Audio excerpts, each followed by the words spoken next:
V Republiki Sloveniji kot socialni državi bi morala biti ena izmed prioritetnih nalog odprava revščine. Kako posameznik ve, kdaj je reven?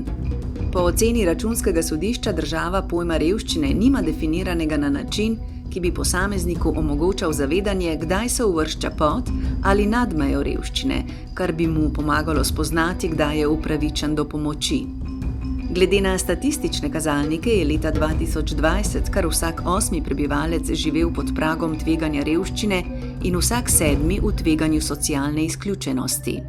Revščina je multidimenzionalen in kompleksen koncept, ki ne zajema samo denarne, dohodkovne ali pa materialne revščine, ampak zajema tudi številne druge vidike, ki pravzaprav tudi sestavljajo revščino, ta tako imenovan socialni ali pa družbeni vidik, kamor štejemo predvsem participacijo v različnih družbenih sistemih in v različnih družbenih možnostih in priložnostih, ki jih te sistemi nudijo, izobraževanje, zaposlitev, zdravstveni sistem. Prag tveganja revščine je meja, ki je določena, in gospodinjstva, ki imajo razpoložljive neto dohodke pod pragom tveganja revščine, se pravi pod 60% mediane dohodkov razpoložljivih v določeni družbi, se štejejo kot tista, ki tvegajo revščino. Ministrstvo za delo, družino, socialne zadeve in enake možnosti je pristojno za določitev kratkoročnih minimalnih življenjskih stroškov, ki so osnova za določitev minimalnih dohodkov in minimalne plače. Tako ministrstvo razpolaga z vzvodi za določitev najpomembnejšega faktorja vpliva na revščino, to je dohodkov, in vpliva na socialno varnost delavca in njegove družine. Minimalna plača se določa neodvisno od izračunanega praga tveganja revščine in posamezniku, ki jo prejema, ne omogoča dovolj visokega dohodka, ki bi ga uvrščal nad prag tveganja revščine. V zadnjih 10 letih se poleg tega kazalnika zelo uporablja tudi kazalnik tveganja socialne izključenosti. To je kazalnik, ki skuša nekako razširiti ta fokus opazovanja iz predvsem dohodkovne ali pa samo dohodkovne dimenzije, kot je pri stopnji tveganja revščine, na tudi to vprašanje dejanskih življenjskih pogojev in vključenosti. Računsko sodišče je izvedlo revizijo, v kateri je preverilo, ali sta bila vlada in ministrstvo uspešna pri zmanjševanju revščine v obdobju od 2017 do 2020. Slovenija si je z resolucijo socialnega varstva 2013-2020 zadala, da se bo število oseb, ki živijo v tveganju socialne izključenosti, do leta 2020 zmanjšalo pod 320 tisoč. Računsko sodišče je ugotovilo, da je bil osnovni cilj iz resolucije dosežen, vendar v tveganju socialne izključenosti še vedno živi 15% prebivalcev. Stopnja revščine je ogledalo družbe, v kateri živimo. Na žalost lahko ugotovimo, da je po 30 letih osamosvojitve 254 tisoč prebivalcev Slovenije živi pod pragom revščine. Takšen podatek je zaskrbljujoč. To je tudi razlog, zakaj je Računsko sodišče izvedlo to revizijo. Izkazalo se je, da je ob pomanjkanju definicije revščine pravzaprav zelo težko skoordinirati vse deležnike, predvsem vlado in resorna ministrstva, ki bi morala koordinirano in učinkovito delovati na tem področju. Posledice so pravzaprav grozljive. Imamo zlasti v starostni skupini starejših nad 65 let, kar posebej velja za ženske nad 65 let, zelo veliko število ljudi, ki živi pod pragom revščine. Ravno tako enostarševske družine. Deloma smo bili učinkoviti pri socialnih transferjih glede otrok, v tem segmentu smo nekoliko boljši.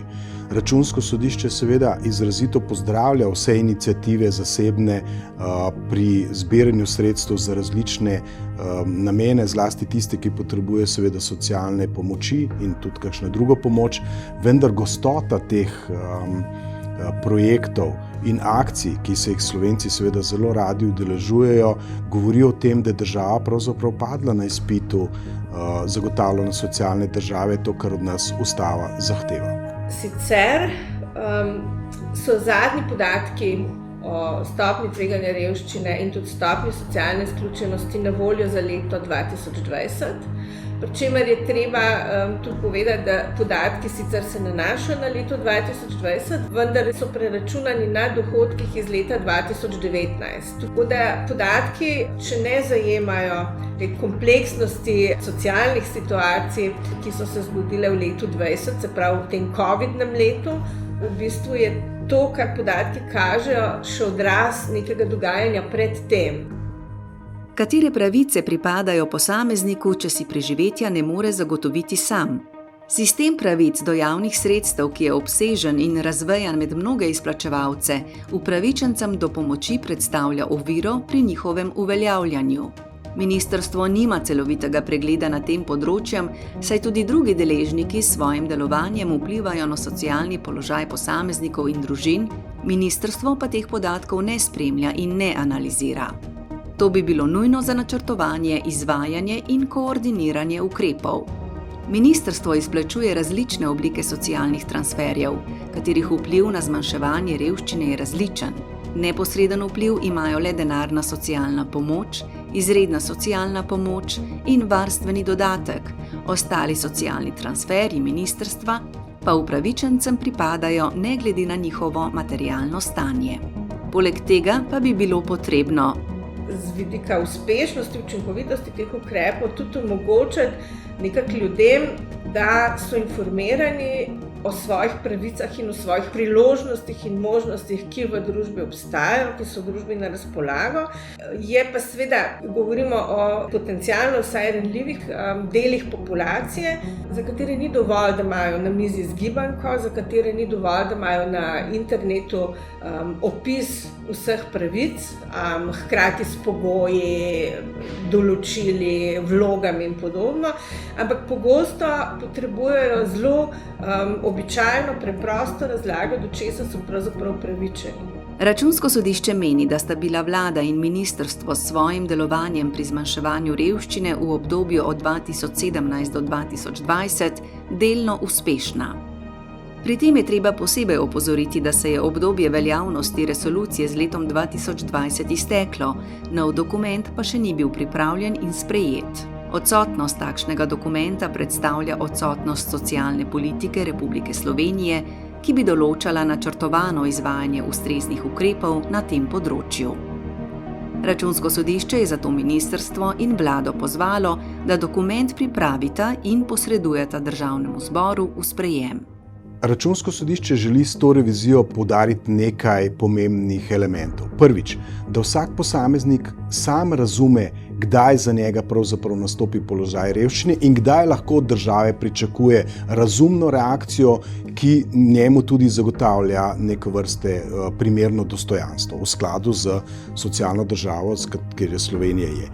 Drugič, da v svojih strateških dokumentih ima Slovenija ambiciozne cilje, ne pa da si v strategiji 2030 pravzaprav celo zabeleži, da pričakujemo večje število ljudi, ki bojo živeli ali v socialni izključenosti ali pa pod pragom revščine. Tu potrebujemo nekaj več ambicioznosti. In pa tretjič, da pričakujemo koordinirano akcijo in sodelovanje med deležniki.